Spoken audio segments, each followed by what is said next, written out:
یہ عزاداری سید الشہداء رسم نہیں ہے، یہ صرف ایک کلچر نہیں ہے، یہ چند دنوں کے لیے کسی معاشرے کی ایکٹیویٹی نہیں ہے، بلکہ عزاداری سید الشہداء سوئی ہوئی انسانیت کو جگانے اور اپنے وقت کے یزیدوں، فرعونوں اور شدادوں کے مقابلے میں کھڑا کرنے کا وہ پلیٹ فارم ہے جو زندگی دیتی بھی ہے اور لیتی بھی ہے۔ عزاداری سید الشہداء شعور دیتی ہے، عزاداری سید الشہداء عقل میں اضافہ کرتی ہے، عزاداری سید الشہداء انسانی حمیت کو بیدار کرتی ہے، عزاداری سید الشہداء ایمان میں اضافے کا سبب ہے، عزاداری سید الشہداء دل کی نورانیت میں اضافے کا ذریعہ ہے، عزاداری سید الشہداء رحمت خدا کا وہ دروازہ ہے کہ جو شخص ان عزاداریوں میں اخلاص کے ساتھ شریک ہوتا ہے، رحمت خدا کا دروازہ اس پر کھل جاتا ہے۔ اس لیے کہ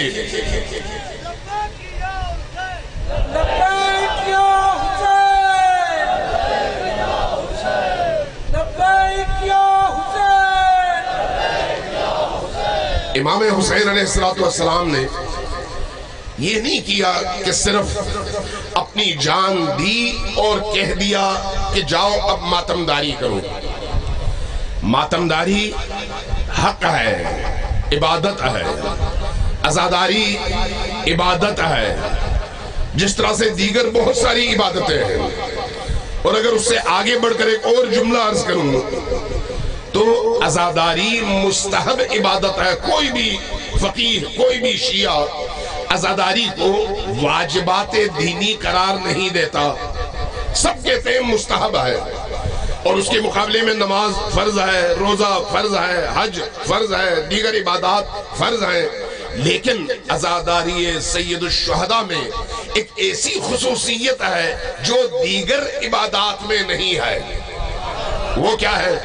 وہ یہ ہے کہ جب دیگر عبادتیں صرف شکل کی رہ جائیں اور روح مر جائے تو یہی مستحب عبادت ان واجب عبادات کو دوبارہ زندہ کرنے کا سبب بنتی ہے۔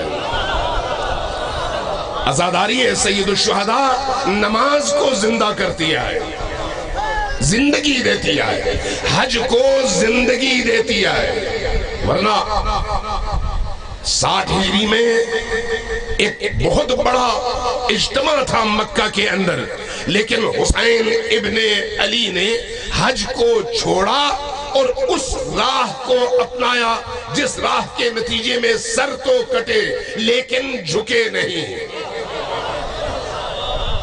وہ عبادت جو کسی قوم کو حریت عطا کرے، وہ عبادت جو کسی قوم کو غیرت عطا کرے، وہ عبادت جو کسی قوم کے اندر ایک ایسی آگ روشن کر دے کہ جہاں جہاں ظلم ہو وہ قوم اس ظلم کے مقابلے میں حسین کے مقام پر کھڑی ہو کر حسین کا کردار ادا کرے، تو اس قوم کو قوم بنانے والی عبادت یہی ہے جس کو ہم عزاداری سید الشہداء کہتے ہیں۔